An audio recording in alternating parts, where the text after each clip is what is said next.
What's up guys, welcome back to another video. Let me give my predictions of Game Week 15 in the Premier League. Merseyside derby first up, Everton-Liverpool, the final ever Merseyside derby at Goodison Park. Everton are coming off a huge win over Wolverhampton Wanderers just a couple of days ago at Goodison Park. So they're going to be right up for it, the fans are going to be gassed. Liverpool played really poorly at St James's Park and were very lucky to get away with a point. Last season Everton did win this 2-0, I did predict a draw that day and I'm going with another draw here. I've gone 1-1, wouldn't be surprised if Everton did take it. Aston Villa against Southampton. Aston Villa finally ended their long winless run with a great win over Brentford. They won that one 3-1 and I think they'll win this one 3-1 as well. Southampton, mess, and they got absolutely battered by Chelsea in midweek. It'll be a bit more modest here, but Jack Stevens out with a really stupid red card. They could get chances against this Villa team, but I think Villa should be able to win this pretty comfortably. Although they do have a Champions League game coming up in midweek, which could take the focus off this game a little bit. But given how bad their run of form was before that Brentford game, I don't think they can afford to take their eye off the ball. Brentford against Newcastle. Brentford still unbeaten at the G-Tech this season. Newcastle a bit patchy away from home and typically don't do well against the teams that you expect them to beat.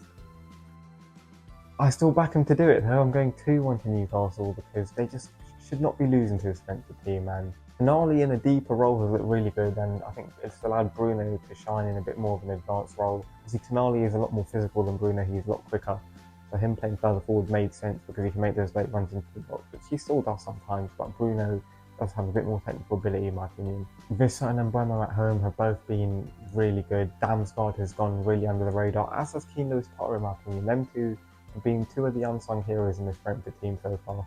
Especially Lewis-Potter having to play left back, that's not his position, he is a winger. But the way Isak played against Liverpool, man, that was an all-time striker performance. He was just very unlucky that his teammates couldn't take the chances that he put on a plate for them. And with how bad Brentford are defensively, Newcastle will not get a much better game to get a few goals in. Crystal Palace against Manchester City.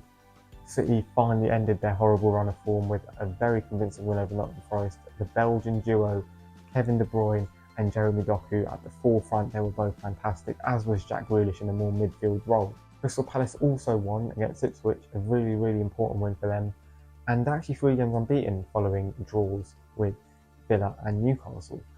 But Manchester City are looking like they're back on it now. Kevin De Bruyne back, Doku back, Grealish back. I don't think Palace really have that much of a chance. I've gone 3-1 to Man City. It is a tough away game, but they should be able to get through it. If they want to win the title, they have to win this game. Manchester United against Nottingham Forest. Both of these teams faced defeats in midweek. Nottingham Forest lost in Manchester, and I don't think they're going to face the same fate this time. I've gone with a 1-0 Forest win.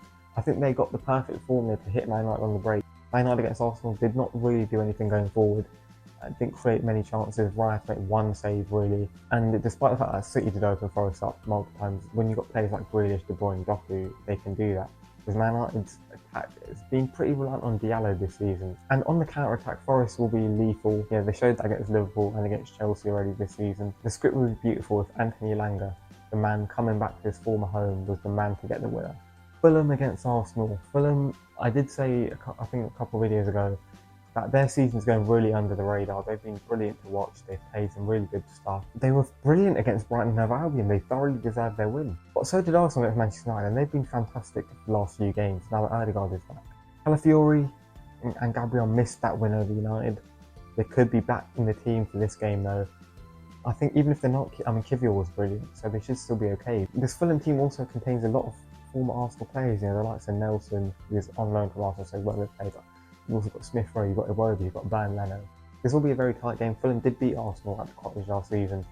I think Arsenal win this 2-0. It's a crucial game for them in the title bid, and they can't really afford to not win here. Ipswich Town against Bournemouth. Ipswich lost a crucial game against Palace in midweek, one that they probably had to win.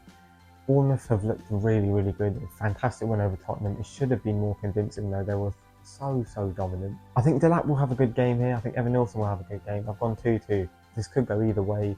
It's a game Ipswich can't really afford to lose, but it's also a game that Bournemouth have to be looking at as a very winnable one, given the fact that obviously Ipswich are where they are. And the stuff that Bournemouth are playing has been scintillating. Leicester City against Brighton and Hove Albion. Now Brighton, quite like Tottenham, typically do well against the teams you wouldn't expect them to do well against, and poorly against the teams you would expect them to do well against. Their performance at Fulham was pretty poor. They did not pose much of a threat. Belieber Screamer was the only real good opportunity that they created. And while Leicester are very open, I think Rude, who will have had a couple more sessions now with the team, will hopefully be able, well, hopefully for Leicester at least, be able to iron some of those mistakes out. Leicester also will have had 2 more days of rest than Brighton, which I think will be huge, but they will be without Facundo Buonanotte, who is on loan from Brighton. For that reason, I've gone with a 1-1 draw. If Facundo was able to play, I think Brighton would lose this 2-1, but because he is not available, Brighton will have a chance of getting something. He will be a huge miss for Leicester. The big game, Tottenham against Chelsea, a huge London derby. As a Chelsea, as much as I'd like to sit here and say Chelsea are going to get ruined here, Tottenham are going to destroy them, it's going to be a 5-0 Tottenham win. I have to be honest, and I don't see that happening at all. Tottenham are in a really bad run of form. They've been playing some really bad football. They've got a lot of injuries, yes, and refusing to play someone like Jed Spence, who has shown promise when he has been on the pitch. Persisting with players that aren't playing well, like Dominic Solanke and Pedro Porro. Ben Davies got injured in the last game as well, so is Archie going to play centre-back? If he does, I feel for the kid because he is such a good player, but he is not a defender. Play him in the midfield, man. And he can't even play in the midfield because they've got so many injuries at the back that he has to fill in there. No Vicario, no Van de Ven, maybe no Romero, no Benton.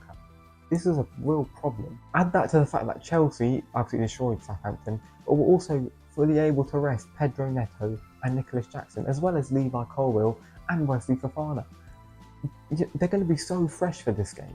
Like Nicholas Jackson and Pedro Neto against that Tottenham defence. Oh my, you remember last year when Tottenham were parked on the halfway line with 9 men? Now, I know Tottenham don't play as high a line now, it has dropped off a bit. But if the 2 defenders are Dragusin and Archie Gray, then if I'm going to be honest, Nicholas Jackson should have a field day. And Neto against Porro is a complete mismatch as well, because Porro can't defend. The dog has been really poor, so if Neto's playing on that side, same thing. But add to the fact that Tottenham have a horrible record against Chelsea. I have to say that Chelsea are going to win 3-1. As much as I hope I am wrong, and I hope Tottenham do win 5-0, I just can't see it happening with the way they're currently playing. They've got 1 win in the last 6 games, although that was against Manchester City. So you never know, Tottenham do have a knack of just turning up in games where you don't expect them to. And finally, another El Sacico for Gary O'Neill. West Ham, Wolverhampton Wanderers. I cannot believe Julian Lopetegui has not been sacked yet. What are you doing, West Ham? Graham Potter is right there, he'd be perfect for your squad. David Sullivan, you are the biggest idiot I know, man. I don't know personally, but he's willing to spend £75 million on Kilman and Fulcrum, but he was not willing to spend £10 million on Ruben Amorim in the summer. What? Why not, man? I don't know what he saw in Lopetegui. But all the Wolves fans were happy to see the backup. And as much as I love Gary O'Neill, the football Wolves are playing has been horrible, and I know they've got issues at the back, especially. They've got a lot of players unavailable and stuff. But they do need to do better. But they do still have some really good players like Strand Larson, Cunha, João Gomez, and they should be playing better than they have over the last couple of games, especially. Given the fact that West Ham do have more quality, and they did win their last Monday night game, I've gone with a 3-1 West Ham win. However, I think it would be a horrible result for them to win this if it means Lopetegui gets more time. He has to go regardless of the result, get Graham Potter in as soon as possible, and West Ham can still challenge for a potential Conference League spot. Wolverhampton Wanderers probably do need to get rid of O'Neill now, as much as I hate to say that, obviously with him being a former QPR player and all. Ironically, he actually played for West Ham, so could he manage them? Probably not, considering he's a Millwall boy. They need a massive improvement in their defensive shape, because they are so open, they're so easy to score against. Those are my predictions for this game week. Let me know what you think in the comments down below, and I'll see you soon for another video.